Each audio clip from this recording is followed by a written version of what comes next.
What's up, everyone? All right, well, Monday morning, back in the saddle, and I'm locking up a green day, which is great after the drawdown from last week. But right now, I am in modified trader rehab. So let's look at the whiteboard and talk about what that means. All right, so last week, I had a good day on Monday, a good day on Tuesday, and then I ate, well, whatever you want to call it, on Wednesday. Thursday, I had another red day.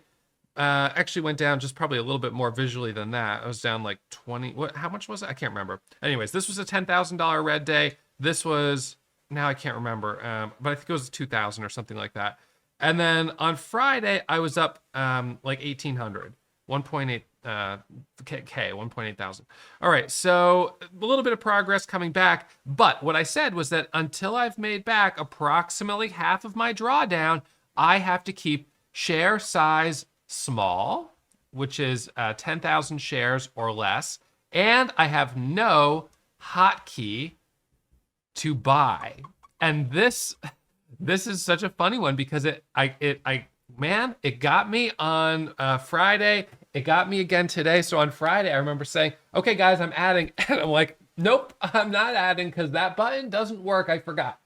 It's so habitual, instinctual for me just to go shift 1, shift 2, shift 3 to buy 1,000, 2,000, 3,000 shares. And I did the same thing again today. And it's the thing is, it's almost impulsive. But I don't want to say exactly impulsive, or the implication is impulses are not right. But for me, I have a high degree of educated intuition. So that reflexive, is it's not always wrong. You go like that, you think something's going to hit you in the face. But you're right more often than you're wrong. And with trading, that's definitely the case. That instinct to hit that buy button as the stock is approaching a $0.50, whole dollar. I mean, you can have these micro breakouts, which on a micro pullback is enough to lock up 5, 10, maybe 15 cents a share of profit very quickly. And you need to be quick to take those trades. However, those trades can also be riskier, and in a moment of compromised judgment, you press that button too many times, and next thing you know, you're in pretty heavy on a stock basically very extended at the top of its move, and now you're riding the wave back down, which is not fun. So on my keyboard, I had my extra keyboard around here somewhere. Well, I don't know where I put it, but in any case, the button that I was pressing today was that shift 1, actually it was shift 2 that I tried to press. So for right now, this is where I'm at today. Another green day. I was up about $1,000, gave back 350. So I finished the day up $650, which is a pretty small green day. Honestly, I thought it was gonna be a no trade day, which I'm gonna talk about a little bit more. But I still have, this is actually realistically only 2,500. I need to make back from the low of minus 12,000. I need to make back about 6,000 in order to have made back half my loss. Now, once I've recouped half my loss, with these sort of small stair steps back up, then I can take off the restrictions and I can start to pull away back up towards the high. So let me show you on on my screen share here what this looks like in practice. So I had a drawdown. If we go back 60 days, you'll see it right here. I had this drawdown where I had this nice leg up, and then I had, 1, 2, 3, 4, whatever days of pullback. And then I was like, okay, time to check into modified trader rehab, put on the restrictions, slow down, because I can't keep going down more than this. I've given back enough. The thing is, you have one red day and you're like, oh, it's just, one red day that happens. Day 2, you come in, swing, and maybe a little harder just to recoup that loss, and then you get hit with a second red day. And you come in day 3 and you're like, well, 2 red days, that happens, and then all of a sudden you're 3 red days, and now things are starting to spiral. So eventually you gotta make some adjustments. So I did that there, recouped the loss, back up to the high, little drawdown, recouped that quickly, and now I'm in a little drawdown here, as you can see. So anyway, so this is where I'm at right now. This shows me down about 10,000 off the highs, but that's in gross, so commissions will make it a little bit more. So yeah, until I've made back just a little bit more, I got to go easy. And then once I start to get a little bit more confidence, I'll be, back up through the highs. So the problem today was that realistically, we didn't have anything that looked good. So if I go into my scanners, I'm going to look at my top gappers first, and I'm going to link the top gappers with the rest of the chart. So if I click on it, it'll update. So ICCT was our top gapper. It's sold off right here. This is a top gainer scanner, so it's showing our biggest gainers, but sometimes a stock that is a gapper is no longer a gainer if it sells off. So this is no longer a top gainer, but it is still a gapper. Anyway, so gapped up, sold off. This is not surprising to me. This is actually what I expected. And the reason I expected this was because this stock started the move on Friday. It is very rare to have good continuation from Friday to Monday.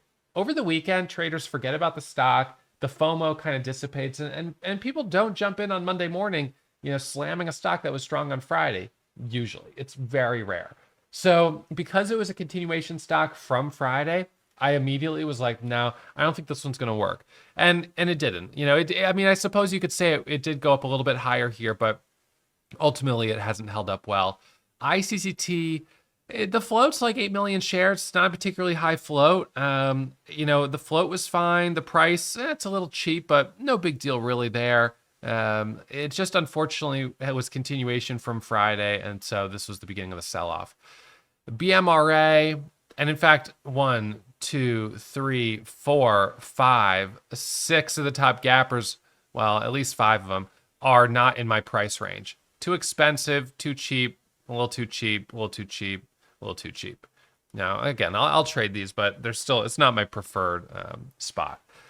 BMRA, this one was stronger pre-market, but was kind of a grinder. Made this big pop here, sold off, and then got kind of choppy, range bound. Did not break new highs.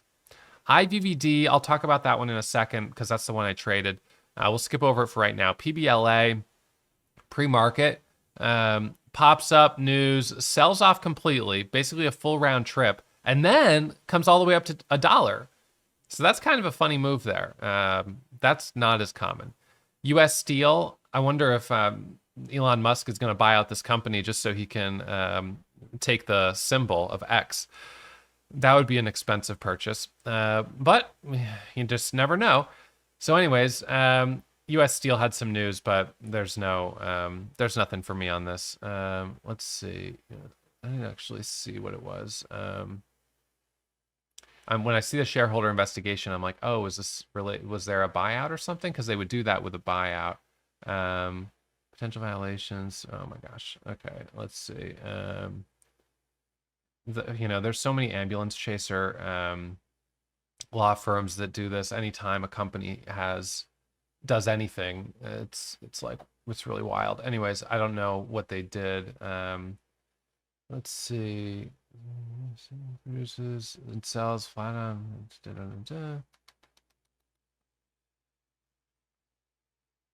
Yeah, I don't know. Anyways, it doesn't matter. Okay, so ARQT, this one, the float's too high. It's a little too cheap.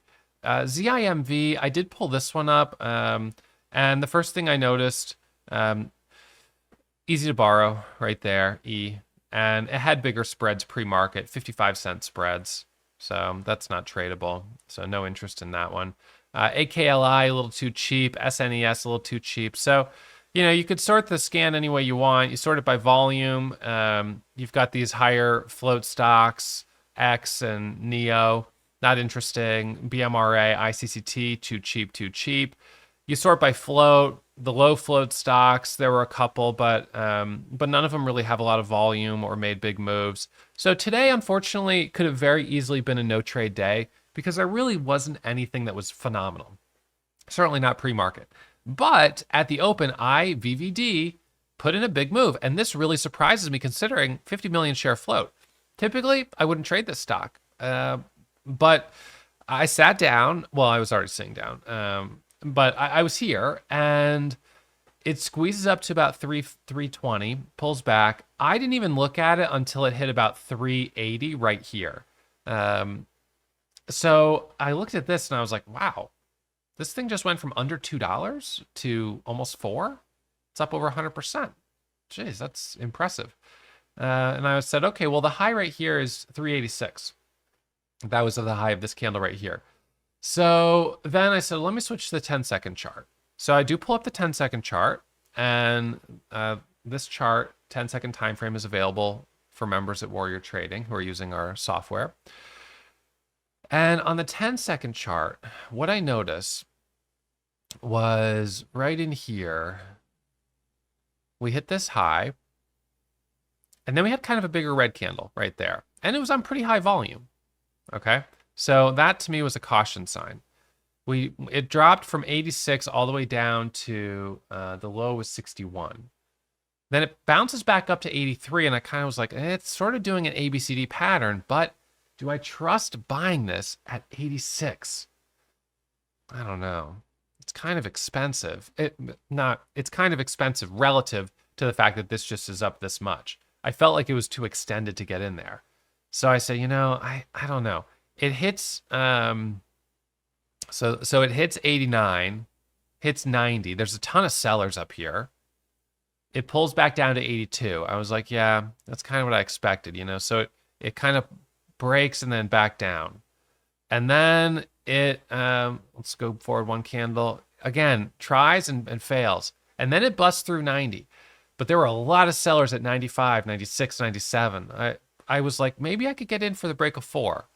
And then I said, well, a $0.5 whole dollar breakout on a 50 million share float stock, I don't know, it's probably more likely to reject. But you know what? This one didn't reject. It went straight up to 419, which was the halt level. And I thought, oh, shoot. All right, well, gosh. Well, now it's even more extended, though. Pulls back, comes back up. I thought, well, I could take a trade through 420, but again, it's even more extended. I can't do that. I got to wait. So it ends up going up here to 430. It pulls back here, down here. I saw this flush here, and I was very close to pressing the buy button here at 4. But keep in mind, this is 10:05. I haven't taken a single trade yet today. I sort of thought it was going to be a no trade day. And now I'm like, should I break the ice? I don't know. I'm not sure. It goes up to 50 right here. And you could see this sort of price action. So I ended up taking a trade right here. And I took a trade right at 49 as it was to me looked like it was going to break back over 50. And it goes up to 70. It dips down. It comes back up here to a high of 71. And I take $1,000 of profit off the table. I mean, it's not a big win, but I was like, all right, that's good enough. It ends up dropping all the way down to 20. I did a dip right here. I bought this dip at 425. And I got out as it pops back up here to like 64. This was a really nice dip trade. It sells off again, and I was like, you know what? I don't know if I want to keep doing these dip trades. I took one more trade. Might have been right here as we broke over this channel. Now I can't recall. But I took one more trade. I lost $300 on it, and I said, you know what? I think I'm just going to call it enough. But notice this channel that formed. So I drew it based on connecting here and here. And then that showed me this dip here. And then I duplicated this line to create the channel right up here. And we got above it here. And I was like, okay, are we going to curl back up to the high? And then we broke back down, rode that trend line. And then we kind of came up here and back down. And now look at this. This line is now in play. All right, so now we've got a trend line right here, sort of sending us back up. And I thought for a second, I was like, are we going to get back through the high? But then it rolled over, came back down. So I called it a day at basically 10:30. I was like, that's good enough. On the 5-minute, I did not expect that we were going to have a clean bull flag because we were too extended off our 9 moving average. This gray line's the 9 moving average, and I thought we were too extended off that level that this was going to give us a squeeze back through the new highs. I thought maybe at best we would have an ABCD pattern, but we broke the low of this pullback here, which meant we were stair-stepping back down. And this candle right here, that is a tough one. Let's look at that for a second. Look at these. I mean, this is like now the algos are coming in and they're just abusing retail traders. So stopping us out, popping it back up, and the stock's going sideways right now. So in my opinion, unless it can hold over 450, I'm definitely not interested. And I probably wouldn't be interested unless it can break through the highs. If it can get back to making new highs, then we've got a new area that could be interesting. But trading a stock that's sideways, that's not interesting. So anyways, I Unfortunately, there wasn't a lot today, and I was hoping for a bit more. If it was a no trade day, I don't always do recaps on no trade days. It sort of depends. Some no trade days, there's really not much to talk about. I mean, other than just I didn't see anything I liked for these reasons. These were the things that I saw, but this is why I didn't like them. And so as a result, I didn't take any trades. It kind of depends. Some no trade days I don't do a recap. Some I will. So that'll depend a little bit. But I did end up taking a trade, so I wanted to recap that for you guys here today. And I thank you guys who have been tuning in for the recaps that I've been doing this last week. I want to continue doing them for you guys because you seem to be enjoying them. I appreciate the thumbs up. I really appreciate you guys that are subscribing to the channel. That's awesome. You're helping the channel grow. So thank you for that. And I'll keep being here trading every morning for members at Warrior Trading and then uploading my recap later in the day for you guys. So thanks for tuning in, and I'll see you back at it bright and early first thing tomorrow morning. And I'll remind you, as always, that trading is risky. My results are not typical, and there's no guarantee you'll find success whether you trade with me or you learn on your own. So take it slow.